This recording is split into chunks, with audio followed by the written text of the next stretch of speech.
जितने आस्था चैनल पर कथा सुन रहे हो, जितने फेसबुक और यूट्यूब पर सुन रहे हो, बहुत सावधानी से सुनना, बहुत ध्यान दीजिएगा महाराज। एक कथा बड़ी सुंदर है कि आप चाहते हैं कि कोई रोग हमको ना घेरे, आप चाहते हैं कि कोई रोग हमको ना घेरे, और आपको लग रहा है कि कोई रोग ऐसा है जो घेर रहा है, या कोई शरीर में ऐसा रोग उत्पन्न होने वाला है, या कोई बीमारी ऐसी उत्पन्न होने वाली, तो उसके लिए सबसे सुंदर तरीका कि शंकर जी पर अलोनी जो गोबरी होती है, गोबरी जानते हो, कंडा, अलोना कंडा, अलोनी गोबरी, मतलब गाय ने गोबर करा और वो सूख गया, उसको थापा नहीं गया है, हाथ से कंडा नहीं बनाया गया, गोबरी नहीं बनाई गई, केवल गाय ने गोबर करा, वो सूख गया, और वो सूखा हुआ जो गोबर है उसको जलाकर जो भस्म तैयार करी है, उसको जलाकर जो हमने राख तैयार करी है, भस्म बनाई है, उस भस्म को जो तैयार करा गया है, वो भस्म शिव को जो हमने समर्पित करा, उस भस्म को सफेद वस्त्र में लिया और बाबा पर समर्पित करी। उसी भस्म को हम उठा कर लिया, और यदि आप भस्म नहीं चढ़ा सकते तो कभी विश्वनाथ जाएं तो वहां से भस्म लिया है, कभी उज्जैनी जाएं तो वहां से भस्म लिया है। उस भस्म को हम यदि अपनी नाभि से वक्ष स्थल के मध्य में त्रिपुंड लगा लेते हैं, जीवन में अगर आप मात्र 1 महीने में 1 बार भी त्रिपुंड अपने वक्ष स्थल के नजदीक में नाभि से ऊपर अगर लगा लेते हैं महाराज, तो ऐसा कोई बड़ा रोग आपकी जिंदगी में प्रवेश कर ही नहीं सकता। इस शरीर के अंदर, इस शरीर के अंदर भस्म में जो सुख है, भस्म का जो आनंद है, भस्म का जो रस तत्व है, उसको यदि आज पंडित जी ने कथा के माध्यम से ये बताया है कि कैसे आप धतूरे के फल को अर्पित करके शादी विवाह की अड़चनों को दूर कर सकते हैं, नौकरी प्राप्ति की समस्या को दूर कर सकते हैं, और यहाँ तक कि आपका व्यवसाय भी अच्छे से चलने लगता है। तो हर तरह की बाधाओं को समाप्त करने के लिए धतूरे के फल को कैसे अर्पित किया जाए, आइए जानते हैं उन्हीं के मुख से। विवाह शादी में देरी हो रही हो, या कोई नया कार्य चालू कर रहे हो उसमें देरी हो रही हो, या कोई सर्विस के लिए, नौकरी के लिए जा रहे हो और वो कार्य नहीं हो रहा हो, तो एक धतूरा, केवल एक धतूरा, उस धतूरे को फोड़कर उसके अंदर का फल निकालकर उस फल को शिवलिंग पर चढ़ाकर 1 लोटा जल शंकर भगवान को समर्पित कर दिन होना चाहिए मंगलवार। कौन सा दिन होना चाहिए? जम के बोलो जरा, मंगलवार समर्पित करो। उसके बाद में आप विवाह के लिए अगर समर्पित करे हैं तो विवाह में देरी नहीं होगी, व्यवसाय और व्यापार के लिए या नौकरी के लिए समर्पित करे हैं तो उसमें देरी नहीं होगी। एक छोटा सा प्रैक्टिकल है, आप करके देखेंगे तो बाबा कुबेर भंडारी वैसे ही भंडार भर देगा।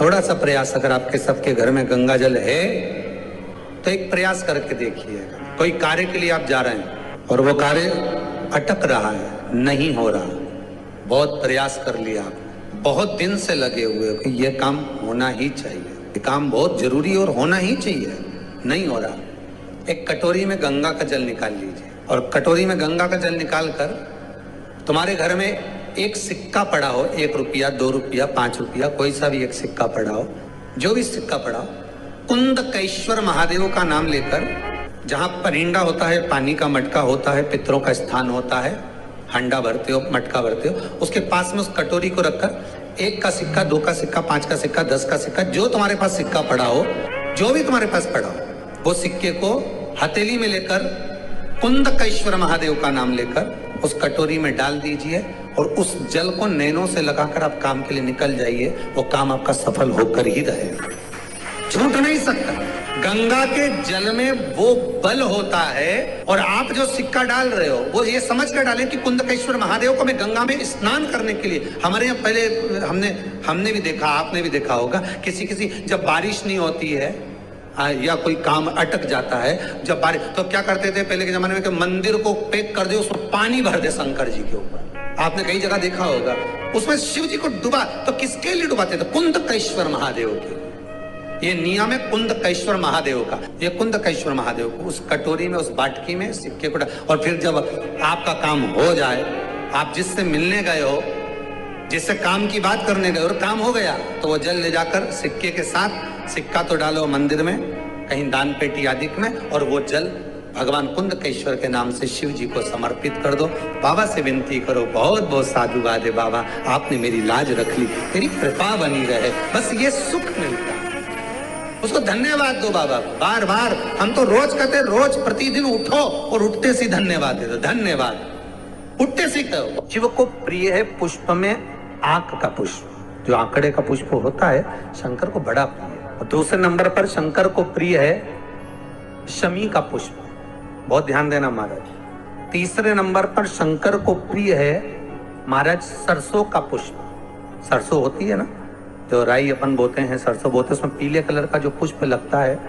हमारा तो निवेदन रहता है जब तक सरसों आए तो प्रयास करा करो कि सरसों के 108 पुष्प शंकर भगवान पर चढ़ाना प्रारंभ कर दो। महाराज ये पक्का है कि वर्ष भर कोई बड़ी बीमारी आपको घेर नहीं सकती अगर सरसों के फूल शिव को चढ़ रहे हैं तो। और प्रयास करना कि सरसों का जो पुष्प होता है, सरसों का जो फूल होता है महाराज, अगर कोई व्यक्ति को किडनी या लीवर से जुड़ी हुई कोई तकलीफ होती है, या किसी व्यक्ति का एक्सीडेंट हो गया होता है और उसका कोई अंग रह गया हो, कोई शरीर का कोई भाग रह गया और वो काम नहीं कर रहा हो, जैसे किसी के पांव रह जाते हैं एक्सीडेंट के बाद, किसी का हाथ रह जाता है, या कोई अंग काम नहीं कर रहा हो, वहां ब्लड पहुंच नहीं रहा हो, वो जगह एकदम सुन्न हो गई हो, खाली पड़ गई हो, तो उसके लिए शिव महापुराण की कथा कहती है कि सरसों के पुष्प 11 शंकर जी के राइट भाग में, जहां शिव जी के गण दरवाजे के द्वारपाल मणिभद्र जिस जगह पर निवास करते हैं, कौन निवास करते हैं? मणिभद्र। शंकर जी के दरवाजे के द्वारपाल हैं मणिभद्र जी, तो मणिभद्र दरवाजे के द्वारपाल में राइट भाग में मणिभद्र जी विराजते हैं। मतलब राइट भाग कौन सा हुआ? जब आप मंदिर से बाहर निकलेंगे तो राइट भाग, मंदिर में प्रवेश करेंगे जब राइट नहीं होना चाहिए, आप मंदिर से जब जाएं तो राइट भाग। मतलब आप मंदिर से राइट से जाएंगे तो शंकर जी का भी राइट हो जाएगा, क्योंकि शिव जी ऐसे बैठे हैं तो शंकर जी का भी राइट हो गया, देवता उनका भी राइट हो गया, तो राइट भाग सीधा हाथ मणिभद्र जी का स्थान। 11 सरसों के पुष्प मणिभद्र के उस द्वार पर आप रख दीजिए, और मणिभद्र के द्वार पर रखकर अंदर जाकर 108 वापिस जब आप बाहर निकल रहे हैं, ये पुष्प आप रखने के बाद एक बार बाहर जाएंगे, फिर वापिस आएंगे मणिभद्र के रखने के बाद, और अंदर जाकर 108 सरसों के पुष्प शंकर को समर्पित करेंगे महाराज। उस सरसों के पुष्प जो शिव जी को आप समर्पित कर रहे हैं उसको वापिस लेकर आएंगे, श्री शिवाय नमस्तुभ्यम बोलकर उस सरसों के पुष्प को महाराज सरसों के तेल की बोतल में उसको डाल लीजिए। शंकर भगवान को शाम के समय प्रदोष काल में उस तेल को वापस ले जाकर चढ़ा दीजिए शिव जी को, उसको वापस लेकर आ जाइए। उस तेल का प्रयोग आप नाभि में डालिए, और जो शरीर काम नहीं कर रहा उस स्थान पर कम से कम 15 दिन 20 दिन तक उसकी मालिश करना प्रारंभ करिए। बाबा चाहेगा तो चलाने का प्रयास कर देगा और वो अंग वो शरीर काम करने लगेगा।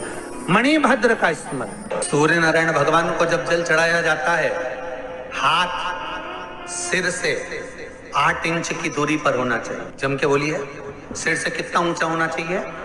8 इंच ऊपर अपना हाथ होना चाहिए मस्तक से सूर्य को जल चढ़ाते समय। और न चांदी का, न स्टील का, न लोहे का, न प्लास्टिक का, न कांच का, न सोने का कोई बर्तन, न कांसे का, न एल्युमिनियम का, न पीतल का, केवल एक पात्र होना चाहिए, वो है तांबे का। काय का पात्र होना चाहिए?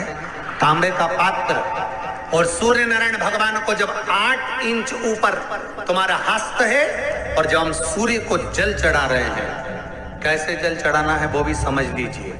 अगर कोई कैंसर का मरीज है, जिसके चेस्ट में कैंसर आ गया हो, लेफ्ट में राइट में कहीं पर कैंसर आ गया हो, या कोई गठान आ गई हो, तो महाराज आप जल चढ़ाते समय उस जल की धार को सूर्य भगवान को जब चढ़ा रहे हो तो धार आपकी गठान की ओर जाना चाहिए, जिससे सूर्य की किरण उस जल में से आपके उस स्थान पर पड़े, उस जगह पर पड़े जहां पर गठान है।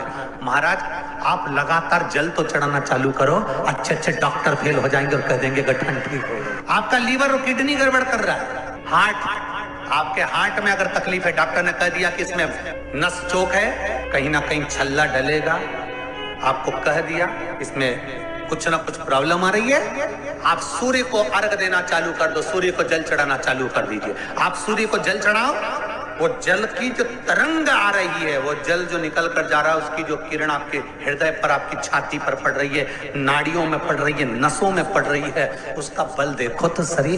1 महीना लगातार चढ़ाओ, तो 15 दिन 20 दिन कर तो देखो। सूर्य नारायण भगवान को जल चढ़ाते समय आपके पंजों की एड़ी ऊंची नहीं होना चाहिए, आपका पंजा पांव का पूरा की पूरा जमा होना चाहिए भूमि पर। हाथ कितने इंच ऊपर? 8 इंच ऊपर होना चाहिए।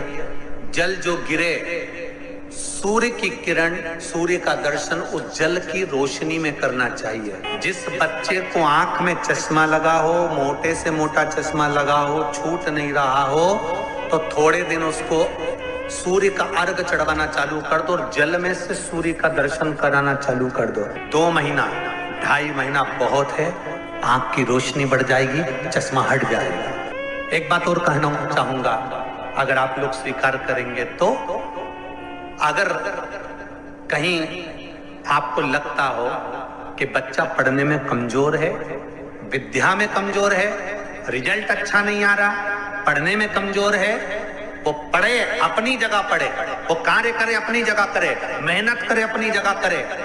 बच्चों को कह दो कि कुछ समय के लिए सूर्य को अर्घ देना चालू कर। सूर्य की किरण जहां पर ब्राह्मण या हिंदू धर्म का व्यक्ति मस्तक पर तिलक लगाता है, भुकुटियों के बीच में उस सूर्य की किरण इस भुकुटी के बीच पड़ना चाहिए, परंतु पानी कम से कम ना करते हुए स्लो मोशन में धीरे धीरे गिरना चाहिए, एकदम धीरे धीरे।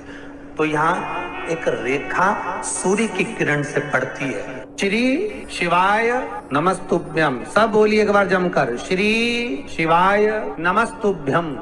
प्रैक्टिकल जरूर करना, कहीं सियोर वाला महाराज झूठ तो नहीं बोल रहा। शास्त्रों की बातें हमारे जीवन में हमें सुख प्रदान करे, इसलिए। वीडियो पसंद आए तो प्लीज़ लाइक कीजिए, चैनल को सब्सक्राइब कीजिए, अपनों से शेयर कीजिए और कमेंट में हर हर महादेव जरूर लिखें। धन्यवाद।